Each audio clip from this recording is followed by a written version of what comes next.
Baik, assalamualaikum warahmatullahi wabarakatuh. Bertemu lagi dengan saya di dalam video lanjutan dari video kemarin, yaitu sekarang saya ingin menjawab pertanyaan pada video sebelumnya. Itu yang pertama, apa perbedaan antara perjanjian dengan MOU? Nah, tentang pertanyaan ini tidak akan saya jawab sekarang. Kenapa? Karena kita akan masuk kepada materi ini di pertemuan berikutnya. Jadi, next. Yang kedua, ada pertanyaan, apakah keadaan pandemi corona seperti saat ini bisa menghapuskan adanya perjanjian? Nah, istilahnya kahar atau force merger. Nah, force merger itu dibagi dua. Ada yang keadaan force merger itu mutlak, kemudian ada force merger relatif. Artinya mutlak itu sudah barang tentu tidak bisa dihindari. Contoh misalkan bencana alam, terjadi tsunami misalkan. Kemudian ada bentuk force merger yang dia bersifat relatif. Contoh misalkan bencana non alam seperti saat ini. Misalkan corona. Jadi masih ada alternatif lain yang bisa ditempuh oleh para pihak untuk meneruskan perjanjian tersebut. Contoh misalkan melalui relaksasi perpanjangan waktu atau penurunan pembayaran hutang tersebut, misalkan hanya pokoknya saja yang dibayar, kemudian bunganya dihapuskan karena keadaan corona seperti saat ini. Nah, sebelum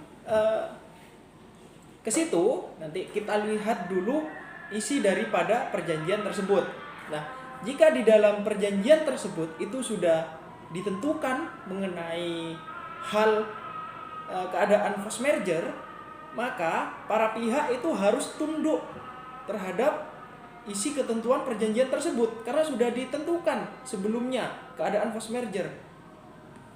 Nah, jika dia tidak ditentukan keadaan force merger di dalam perjanjian sebelumnya, maka baru berlaku keadaan force merger di dalam KUH Perdata. Nah, karena di dalam hukum perjanjian ini merupakan hukum pelengkap. Ya, jadi istilahnya dia melengkapi daripada perjanjian yang dibuat oleh para pihak. Contoh misalkan perjanjian itu dibuat oleh para pihak, kemudian dia tidak mengatur mengenai keadaan force merger. Maka pasal tentang force merger ini melengkapi perjanjian tersebut karena belum lengkap mengenai keadaan force merger. Nah, jika sebelumnya sudah diatur mengenai force merger, maka pasal tentang force merger itu tidak berlaku. Nah, para pihak itu tetap harus tunduk kepada perjanjian awal tadi. Nah, kemudian apakah suatu perjanjian itu bisa dilarikan atau berakibat kepada hukum pidana? Bisa saja. Jika perjanjian tersebut memenuhi unsur-unsur pasal di dalam hukum pidana. Contoh misalkan pasal 378 tentang penipuan. Mari kita lihat rumusan pasal 378 tentang penipuan. Jadi barang siapa dengan maksud hendak menguntungkan diri sendiri atau orang lain dengan melawan hak, baik dengan memakai nama palsu atau keadaan palsu, baik dengan akal dan tipu muslihat, orang membujuk orang supaya memberikan sesuatu barang, membuat hutang atau menghapuskan piutang, dihukum karena penipuan dengan hukuman penjara maksimal 4 tahun. Jadi suatu perjanjian bisa dikatakan itu penipuan jika memenuhi unsur-unsur dalam pasal 378 tersebut. Apa saja unsurnya? Misalkan satu, dia ada upaya untuk membujuk orang lain agar memberikan suatu barang yang dengan tujuan ingin menguntungkan diri sendiri atau orang lain. Nah, dalam membujuk itu dia memakai nama palsu, kemudian tipu muslihat, atau perkataan-perkataan bohong lainnya. Saya contohkan, misalkan gini, ada biro perjalanan, agen travel, kemudian di sini ada mahasiswa. Nah, biro perjalanan ini membujuk mahasiswa untuk menggunakan jasanya. Kemudian setelah disepakati mengenai pelayanan jasa yang diberikan oleh biro ini, kemudian mereka melakukan perjanjian dan mengakibatkan perikatan di antara mereka. Pada suatu saat setelah sampai kepada waktu yang diperjanjikan, kemudian pihak biro perjalanan ini kemudian ingkar janji. Nah, batallah berangkat si mahasiswa tersebut. Setelah ditelusuri, ya ternyata agen biro perjalanan tersebut itu adalah agen bodong, atau dia tidak memakai badan hukum yang resmi, ilegal artinya. Nah, di sini sudah masuk kepada unsur-unsur yang ada di 378 KUHP tentang penipuan. Apa saja unsur yang pertama? Yaitu agen biro ini membujuk mahasiswa untuk menggunakan jasanya dengan tujuan ingin menguntungkan diri sendiri atau orang lain.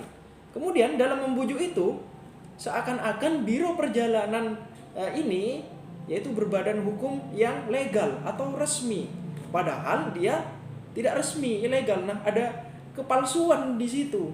Kemudian dalam menawarkan pelayanannya dia memakai tipu muslihat, seakan-akan pelayanannya itu maksimal. Ada tipu muslihat, ada perkataan-perkataan bohong. Nah, kalau kejadiannya sama seperti contoh yang saya berikan tersebut, maka dia bisa masuk kepada ranah pidana.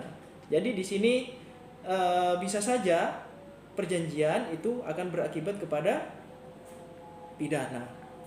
Nah, kemudian berikutnya yaitu apakah perjanjian bisa diteruskan oleh ahli warisnya? Bisa, karena hak dan kewajiban di dalam hukum perdata itu melekat kepada ahli waris. Nah, bagaimana ketentuan-ketentuan tentang hal tersebut jika diteruskan oleh ahli waris? Jika diteruskan oleh ahli waris, nah pertama kita harus melihat konteks perjanjiannya. Ada tidak ketentuan yang mengatur tentang jika pada suatu saat para pihak meninggal dunia, itu bagaimana kelanjutannya? Nah, jadi harus melihat di dalam perjanjian itu dulu. Nah, jika diatur sedemikian rupa bahwa jika salah satu pihak meninggal, kemudian akan dilakukan perjanjian berikutnya yang akan diteruskan oleh ahli waris. Jika terdapat hal yang demikian, maka harus tunduk kepada isi perjanjian tersebut. Nah, harus diperbarui dan dilanjutkan oleh ahli waris. Nah, kemudian jika hal tersebut itu tidak disebutkan di dalam perjanjian, maka ahli waris tetap harus tunduk kepada perjanjian awal. Nah, lanjut kepada pertanyaan berikutnya, yaitu tentang syarat sahnya perjanjian. Nah, di dalam pasal 1320 itu tidak terdapat syarat sahnya perjanjian berupa materai. Jadi meskipun tanpa materai, baik itu perjanjian lisan, tertulis maupun elektronik, dia tetap sah mengikat para pihak.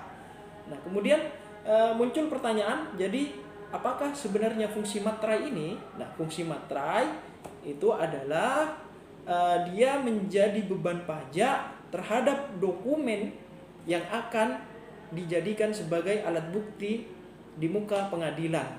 Nah, jika dokumen tersebut itu hendak diajukan sebagai alat bukti, maka dia harus dibubuhi materai. Nah, bagaimana jika suatu dokumen itu tidak bermaterai kemudian akan diajukan sebagai alat bukti di pengadilan bisa dilakukan dengan cara membubuhi materai kemudian. Jadi materai bukan syarat sahnya suatu perjanjian. Meskipun tidak dibubuhi materai, perjanjian tersebut tetap sah. Materai itu adalah beban pajak sesuai dengan undang-undang bea materai. Baik, kemudian kita akan lanjut kepada materi berikutnya. Terima kasih.